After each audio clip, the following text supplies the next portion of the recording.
Hi everybody, my name is Joe and I have created a fix for a problem I have with the D&D character sheet and I'm going to share it with everybody.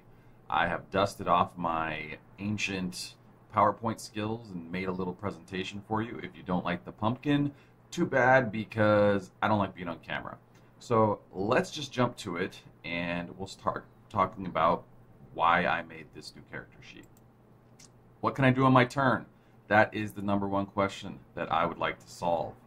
If you've ever played an RPG with somebody else and you're like, oh my god, you're taking forever for your turn, then it's because they don't know what they're doing. They can't find things. Maybe you can't find things. Maybe you're that person, and it makes the experience flow less well, and it sucks for everybody. So I think that the main problem is fixable with the same tools that everybody has to use. Since they're common tools for everybody, everybody's got them, right?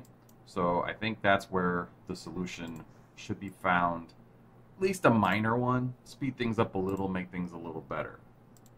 So let's take a look at what's wrong with the old one. There's, not too much. I mean, it seems to work for you when you first get started.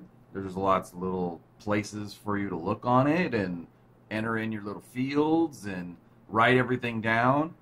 But as you scale up and you start going through the rest of those books and you start getting all the rest of your cool abilities and some equipment, and maybe you get some special things your DM gives you, oh man, those boxes start to feel pretty small. And there's a lot of writing involved. There aren't that many people that are writing these days, especially if you're a kid. You're typing all the time on a laptop. And that can be a problem.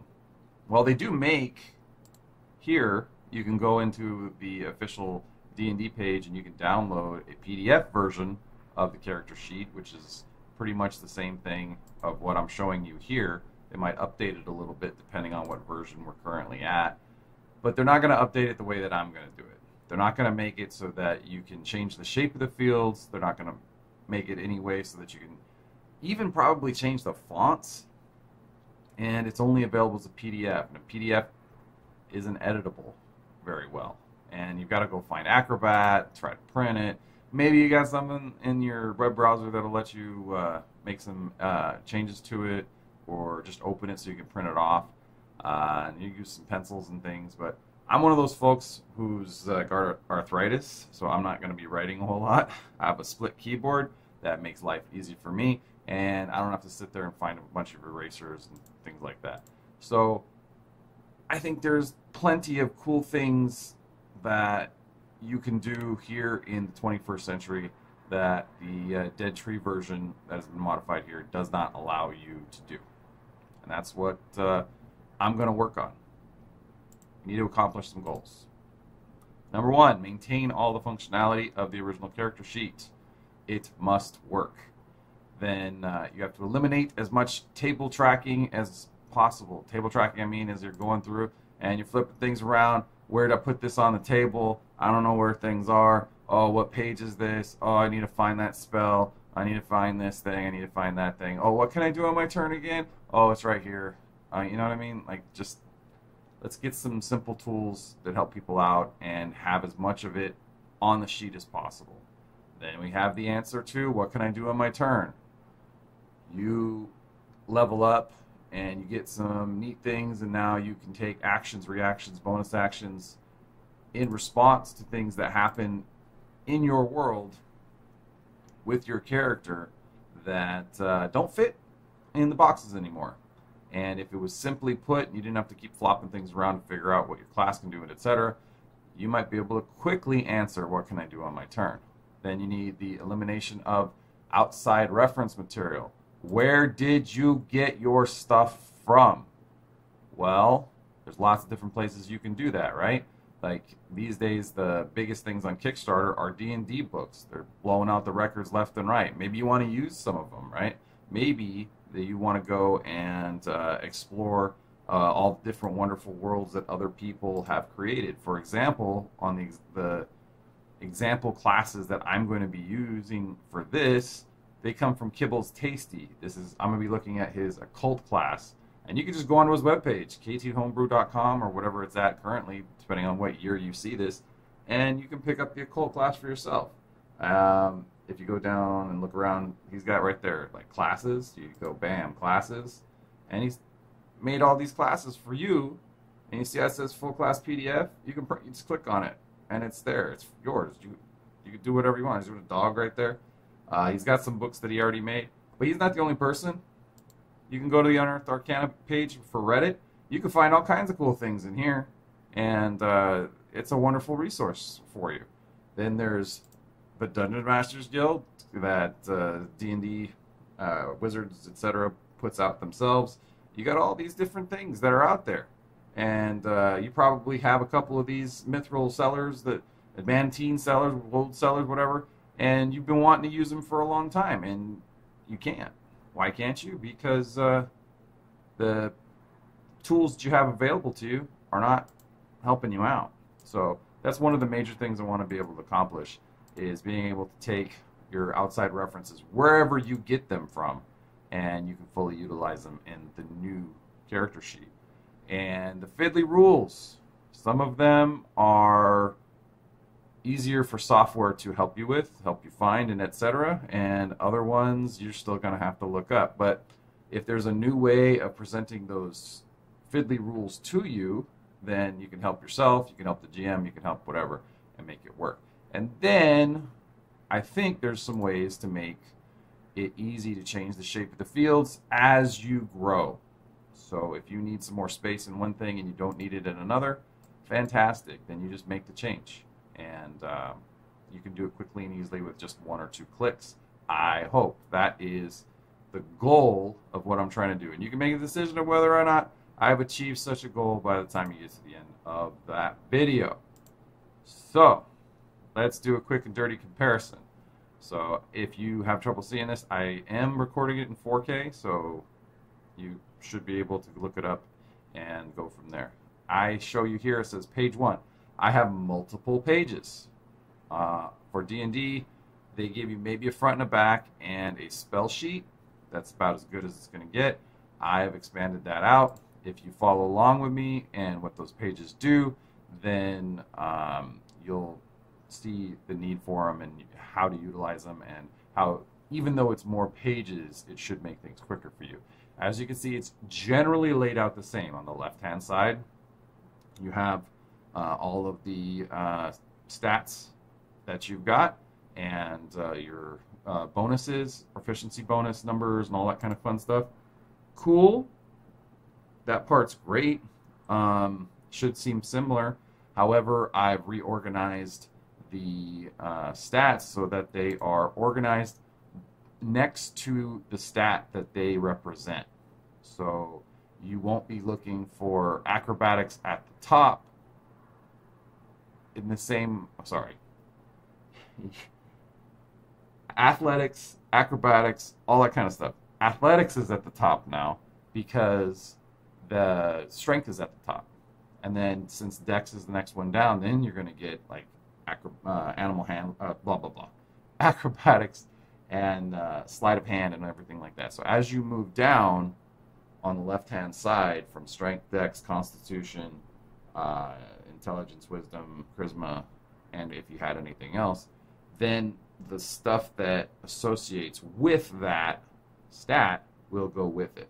So they are alphabetical after they've been sorted by the stat. So I think that makes it a little easier to find. If you're looking for strength and the strength's at the top, then you go to generally to the top. If you're looking for wisdom, then you look at the bottom and ish, but not all the way at the bottom, and you generally find it to wisdom. I think the brain will track that placement better. I don't know why they did the one that they did before. It's kind of willy-nilly, and I don't know. I don't think it's as easy to find things. You can change it, though, because I'm making a fully modular setup.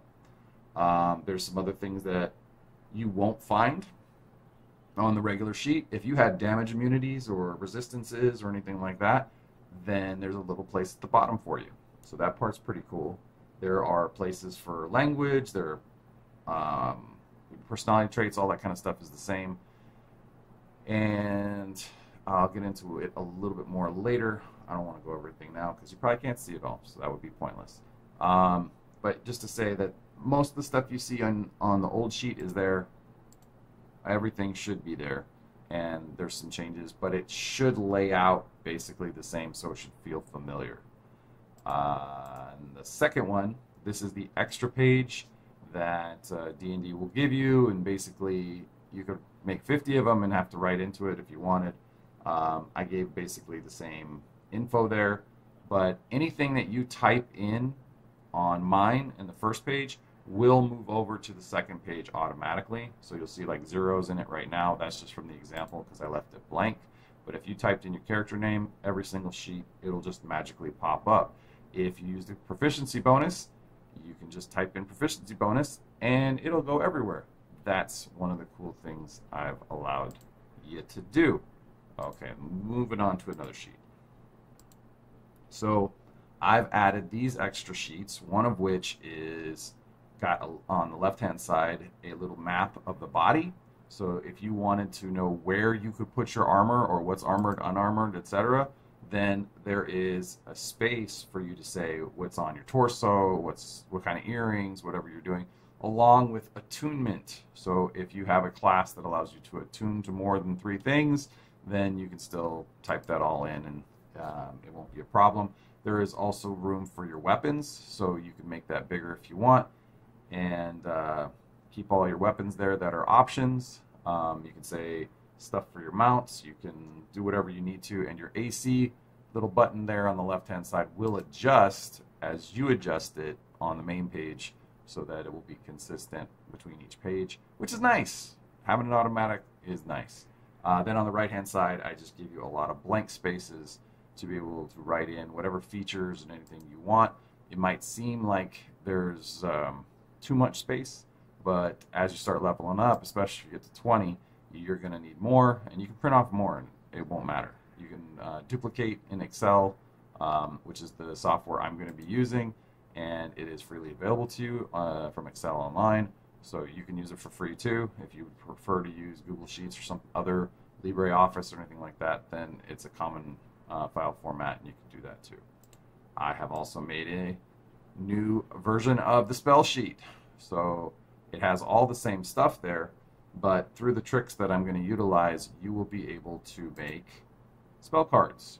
Just print them off, and they will appear per level, sorted per level, instead of in some weird just plain alphabetical thing, so you can adjust your spell slots usage as you want and have everything per sheet just be there for the spells that you're using. I like it better. You don't have to use it. Totally up to you. How can you follow along? I will be putting a link in the description that will go to an Excel Online webpage, and you can utilize that. If I have to in the future make any changes to it, then I will just keep changing the link and updating it. So hopefully it'll stay current to whatever time demands. Excel will display everything correctly right now, as far as I'm aware. The borders and shading and things like that might not appear correct if you're going to be utilizing other software such as Google Sheets. Maybe it'll get better in the future, maybe it won't, but you can just go to Excel Online and use that. What's another fun thing you can do with Excel, and maybe a lot of people don't understand? Well, like when you're in high school, middle school, grammar school probably now, you learn PowerPoint and it seems really cool and you use it, and then you might never use it again. However, Excel, when you get out of high school and you start having to pay your taxes and you have to start actually like tracking your expenses and things like that, oh my God, Excel is magic. You will be an actual wizard. It is as close as you can get. If you are the guy who knows how to use Excel at the office, you will have a job. And that is something that a big project like this is a gift to whoever is out there. And I think a gift to everyone if you can actually track your things better and maybe make the world a better place just by keeping your stuff organized. So the more that you play with it, the more you're going to learn. And I have given people tasks that have started in just stupid character sheets for Excel. We were trying to do some Ninja Turtles and other things like that, and they have a job for life. So that could be you too.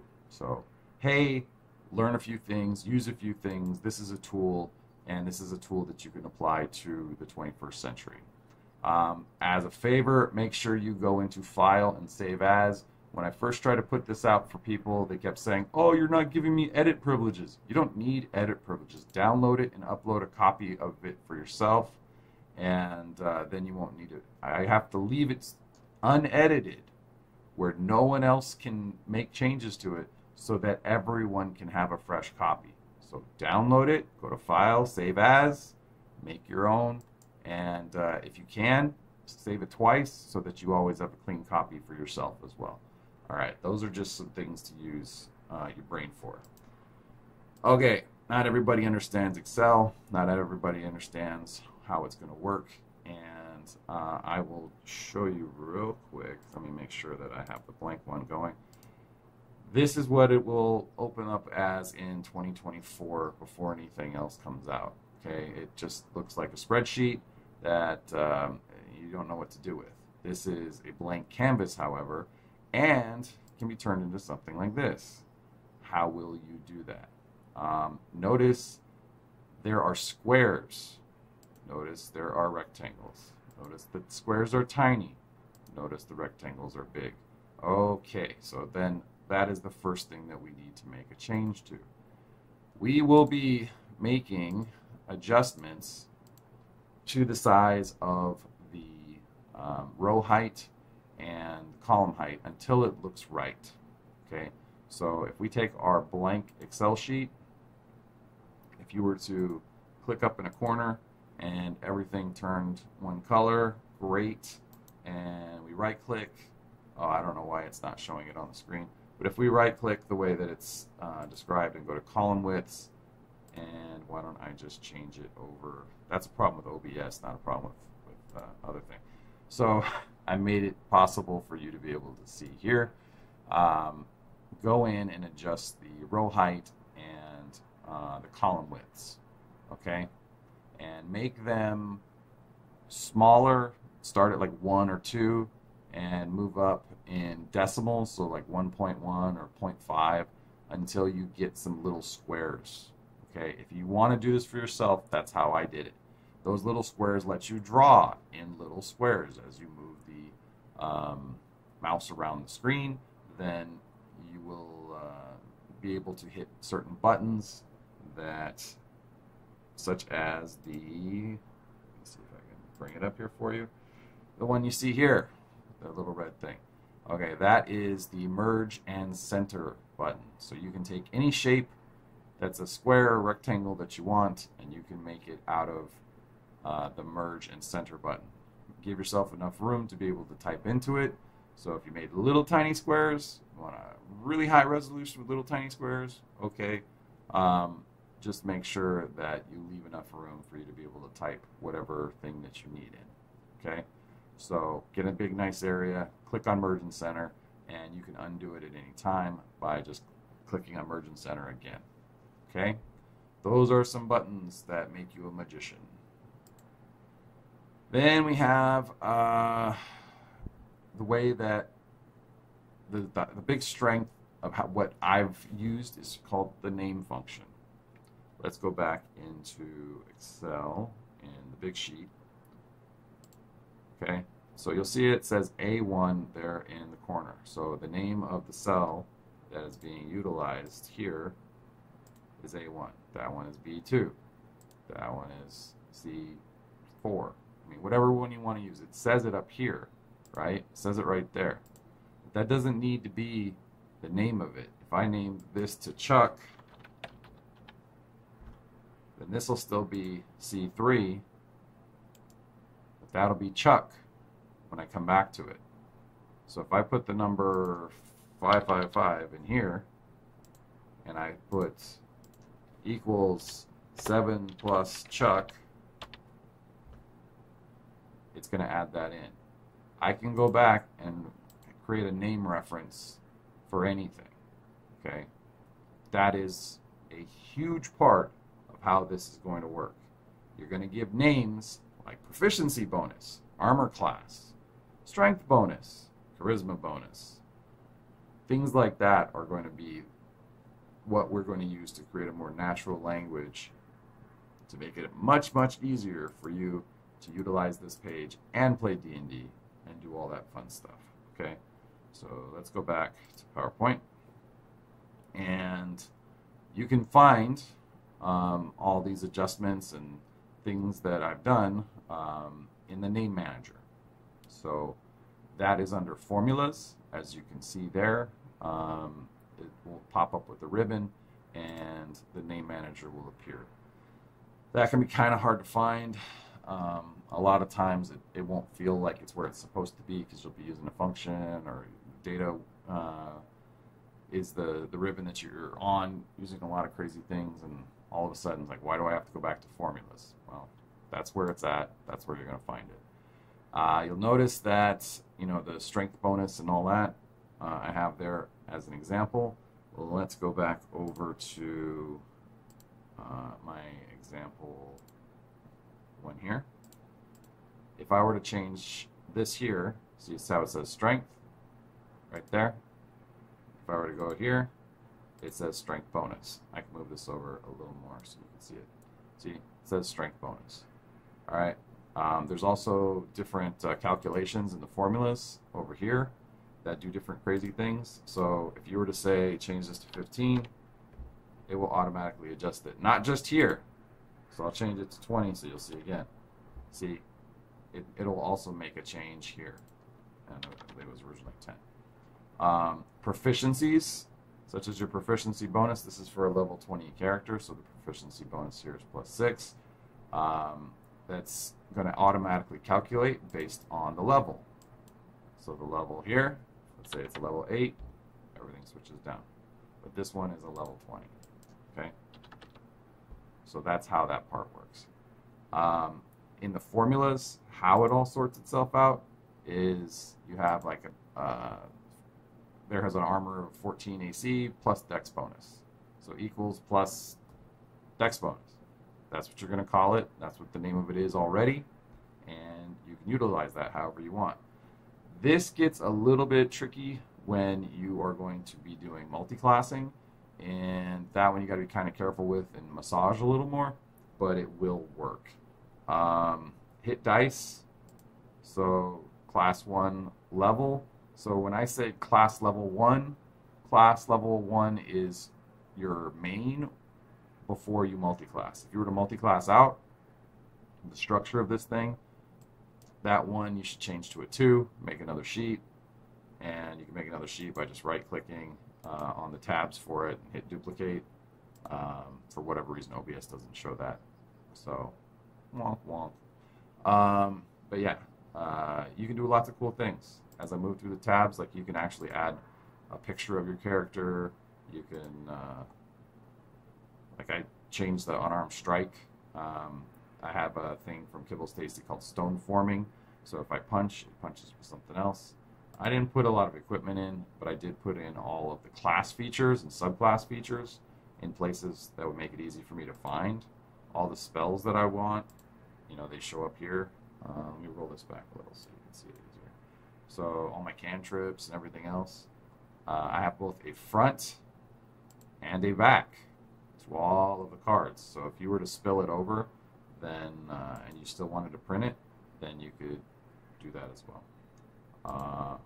Where was I? Let's go back to keep myself on some kind of track. Let's take it out. And congratulations! By using the names and by pointing to those names, you're an Excel wizard.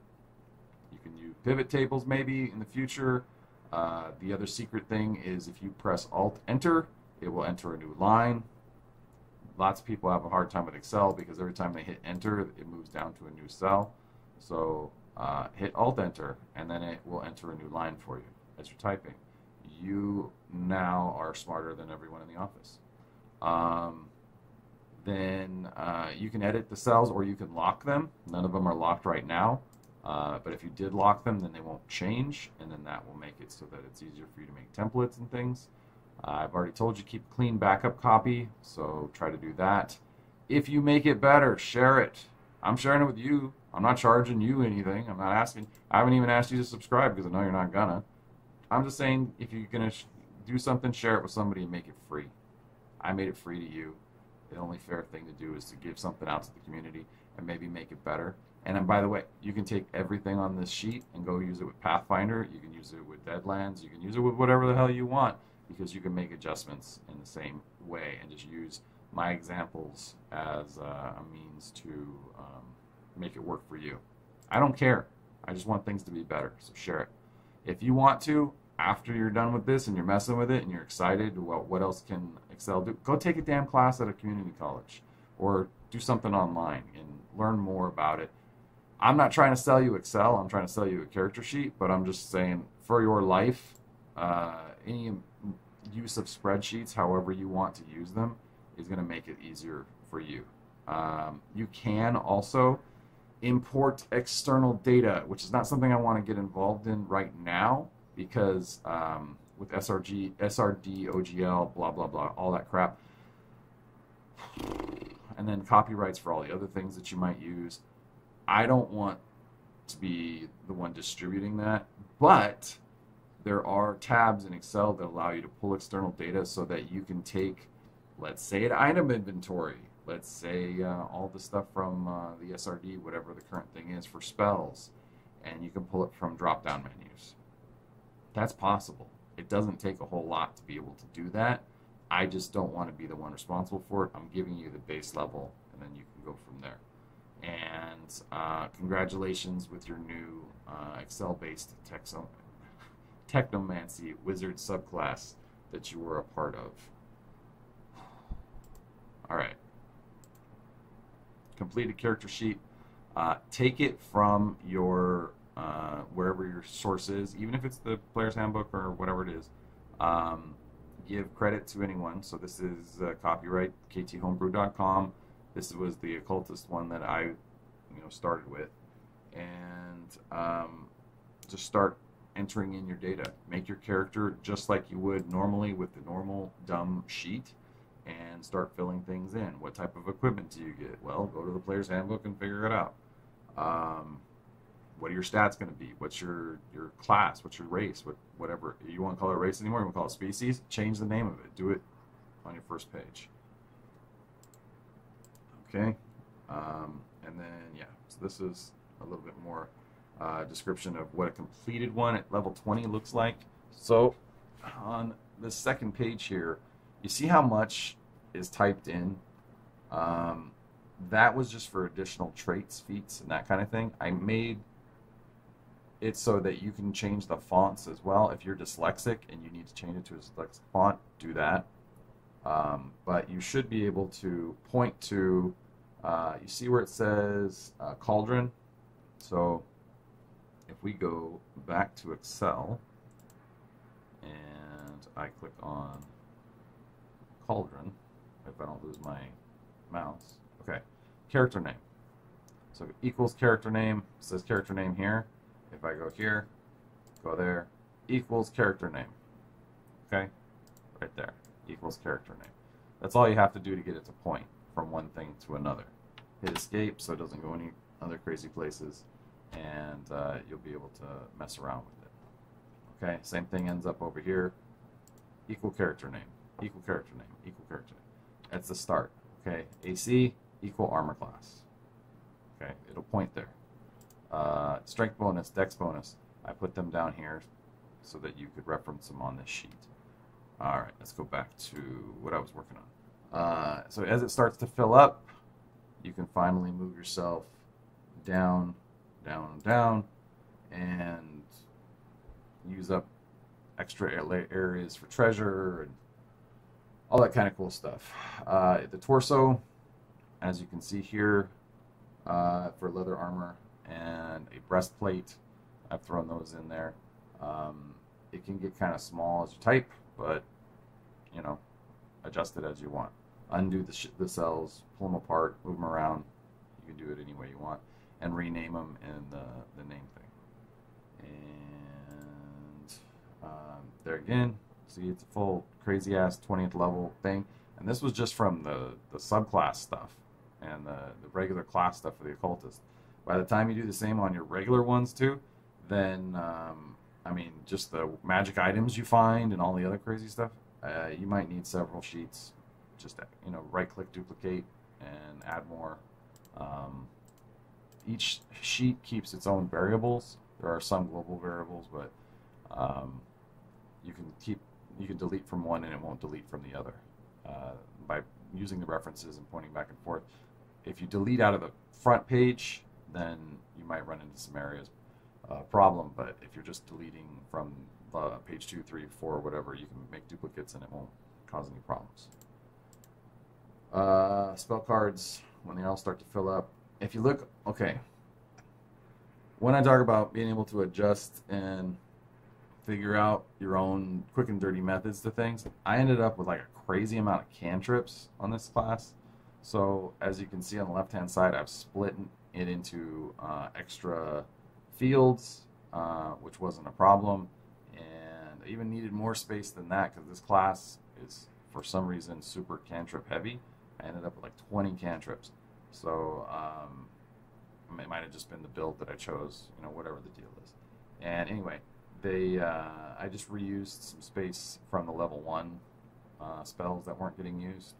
It's fine, just point to it. You can mix and match, and you don't have to change the shape if you don't want to. You can just change the pointing if you want to. That makes things a little easier.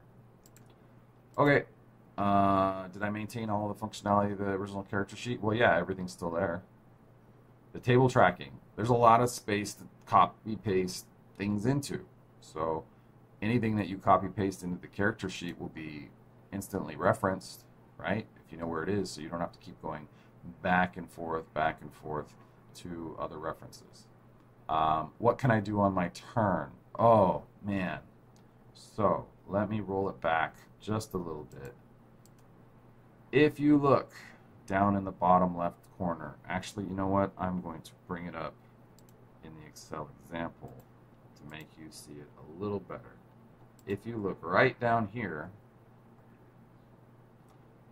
actions, attack, number of attacks, I only get 1. I had a special ability, resize familiar, retrieve from spatial storage. So if I reach into my hat, I can pull certain things out, but I have to do it as an action. Something called the spirit sense. I actually also had that as an action. I had bonus actions from either my being a furbolg or from my class, and I added an area for me to, if I want to type right here, did I use it up? It's gone. When I'm back, or I can write in 0, 1, whatever. And that is a bonus action that I can utilize, right? And there's a description. You can magically turn invisible at the start of your next turn. It's just a quick description of what's there. Counterspell is a reaction. Protective ward is a reaction. If I want to type in there, I can, or I can jump back and find, you know, their spell card and go from there. I think counterspell is what, a 3rd level spell. So if I throw that in there, right there, counterspell. This is actually, yeah. So it had some extra stuff in it, but I threw that in there. 1 reaction for the star. So I'd be able to jump back, figure out what I needed to do. I'd have all my spell info there. For me, that was easy enough. It was enough of a reference. If you want to go in and write more things in there, you can. But now, by the time you're familiar with, okay, I can use an item, or I can run, or, you know, whatever it is that you're going to do elsewise with your reactions and actions, and things that you could put on a little card for everybody that's not class specific, then you still can see what you can do on your turn with your things available. I didn't have any resistances, immunities, vulnerabilities, or condition immunities, but you might have some character that somehow can resist slashing. Or maybe you make a separate sheet. Maybe you just right-click and you insert something. What do I want to do? I want to move, or copy. If I create a copy before this one, and I want to change this, and I rename it to, let's say, Rage, then maybe I'll go through and I'll make a whole different sheet just for Rage. And as you can see, it still says strength and all that kind of stuff, but it's strength only for this character front Rage page, which you can separate out. So there's things you can do. I'll delete that because I don't need it. And it's still available to me. Okay, so I think, according to the, let's go back and see what I did to screw myself up. I want PowerPoint. Oh, I just can't find the stupid icon for it. Okay. I think we figured out a place to put what can I do on my turn. Present new methods of tracking fiddly rules. If you need the space, you write it in. If you need to put an asterisk on something, then you've got it there and it's available to you. Things like the attunement. You can have a max attunement label that you put in there, or put all your stuff together. Like if you're allowed to put something on your legs, okay, you have legs and knees, or whatever the system you're using at the time allows you to use for spaces to put things. You get an earring, you get a ring, you get a floating thing around your head, you get different things that you can put in. So I think it'll help manage a couple of them. Depends on you. And it is easy to make and use any shape, because you can just click on that merge and center button to break it and remake it however you like. So I think I accomplished at least a little bit all of these things. All right. Yeah. So I think that's what I was going to try and say. Yeah. Table tracking, you can go in there. What can I do on my turn? Now you can see everything I can do on my turn. And you can make your spell cards, so you don't need to go tracking down all the different books you get your spells from. And yeah, this was all that stuff there. So, yeah, borders and shading. If you right click on any cell, then you can hit it with the borders and shading. Okay. What else can you do with this information? Anything you want, but sell it. I'm not authorizing you to sell it. That's it. I don't care. Give it away for free. Help other people, and everybody will be better off for it. Yeah, nobody's going to pay for it anyway. So, the external data sources, I talked a little bit about that. There's something called the comma-separated value file, and there's other means of making databases that you can import your whole world book, if that's what you want, into the sheets and make them available for drop-downs. You can do that. And if you somehow made this popular, because everything is named consistently, if you keep the naming consistent, then you might even eventually be able to find a way to import it into VTTs, because there are lots of ways to utilize Excel pages into web pages because they're consistent. Also, if you like any of the stuff in here, demand it out of WotC to just make it for everybody. Why don't they have the official thing? Why don't they have something like this with the official art that makes it easy to homebrew out? Because they needed something that would only work for level 1 through 5, right? That's where most people are going to be doing all their character generation from. But, maybe some of us want more. And that's who this is for, people that want more. All right, that's it. You may want more, but I've got nothing left. So enjoy yourselves. Have a good time playing with things. If you have any questions or anything like that, as far as how Excel works, maybe ask Google before trying to ask me, because I am probably not going to be as fast or as thorough as any of the many online schools that are available for free to tell you the answer to those things, because people have been working on spreadsheets since Windows 3.1, and way before that they had other things. The first guys to get the dual monitor setups wasn't the gamers, it was the guys with the spreadsheets. So, it is an old school bit of voodoo that everyone should utilize and learn from. So cool. You guys have a good one, and hopefully it won't be 2 years before I make another video, but I have lots of videos already done to help people do things. So feel free to go through the channel and see if you find anything useful on anything else. All right, see you.